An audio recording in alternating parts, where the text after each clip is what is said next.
All right, so today I got a really cool project to show you guys, which is a graphical web browser for your terminal. So let's check it out.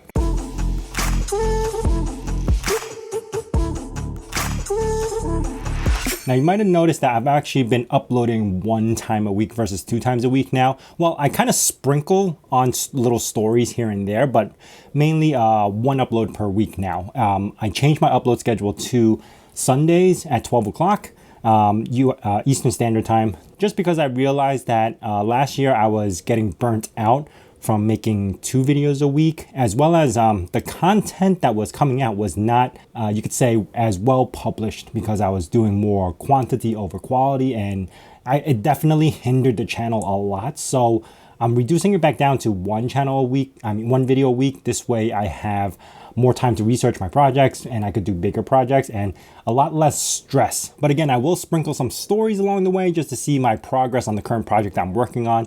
And I'm trying to make it a little bit more personable so you guys could kind of follow along the journey that I'm doing, or the projects that I'm doing. Like my solar setup right now, I'm nowhere near complete, but eventually I will get to the point where I will have it to the way I want it. And a lot of other stuff that I'm working on, like my NAS projects or the Pi hosted series or a few other builds that I'm currently working on, I kind of just want to make it like a progressive step instead of just one and done, if that makes sense. I mean, not to say that I won't do that, like this video itself is just like a one and done type thing, but hopefully I will be able to bring back a lot more viewership, because honestly, the viewership that I'm getting right now, like 4,000, 5,000 views per video with a channel this size, does not make any sense. So I chalk it up to something I'm doing wrong and it's not getting out there, which that's the only explanation I could kind of think of. So anyway, enough about my rant. Let's jump into the video. So a buddy of mine found this project, which is, I can't even pronounce the name, but it's Faith.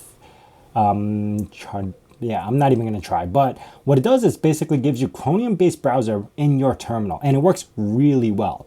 And I've played around with it a little bit. There's a couple of ways that you could run it. Mainly, the Dagger way would be the easiest if you're going to test it.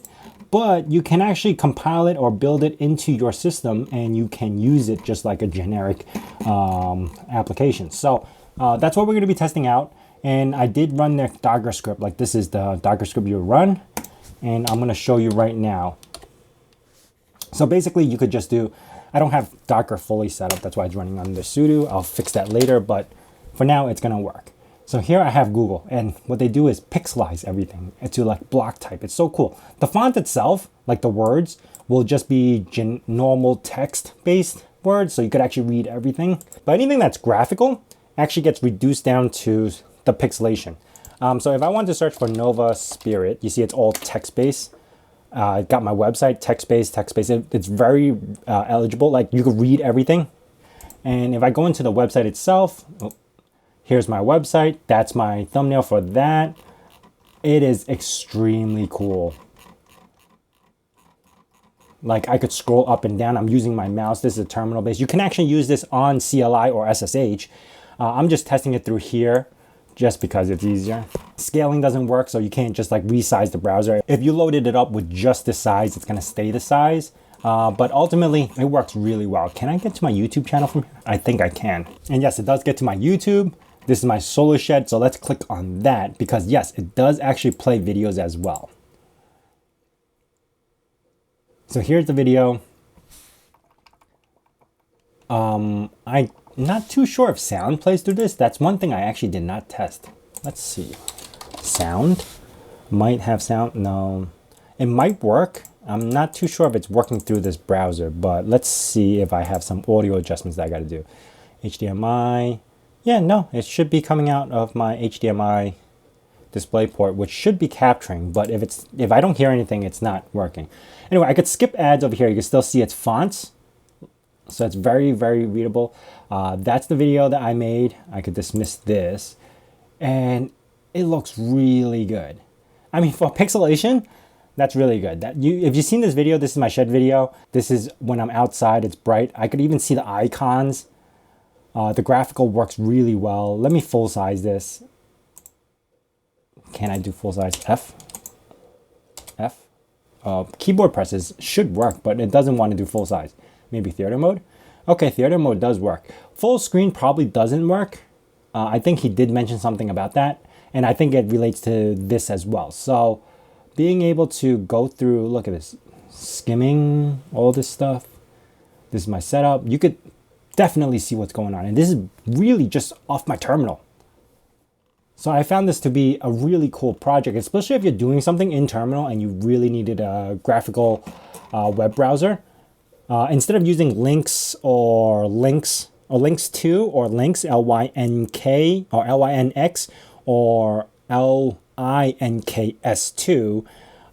those were the only two options for browser-based for viewing web pages through your terminal. But now with this graphical one, I could actually go, like I said, to Google and look up whatever I need. And there are times where I'm in the terminal where I really wish I did have a web browser that I could just look up something that I really needed. But this is the answer to that. And it looks really good. It works really well too. I'm watching YouTube through terminal. There are a lot of things that he mentioned does work and what he tested. So you could actually read down the list of what stuff that he's got working. I have not built this project to be an actual terminal program yet, but from the looks of it, just running it through Docker seems to be working very well. Now to drop out of it, all you have to do is just Control-C to drop out of your terminal, drop into your terminal, but otherwise it works. I just thought this was a really cool project, a little short video for you guys. And again, I'll be sprinkling these little videos if I find something interesting that it's short to record, something that's easy, and like I said, interesting. Anyway, that is it for me. If you guys are interested, I'll leave all the links down in the description below for this project if you want to test it on your own. And if you guys are new to this channel, consider subscribing and also hit that bell notification icon so you know when the next video is going to be out. And as saying my nerd cave, hack till it hurts.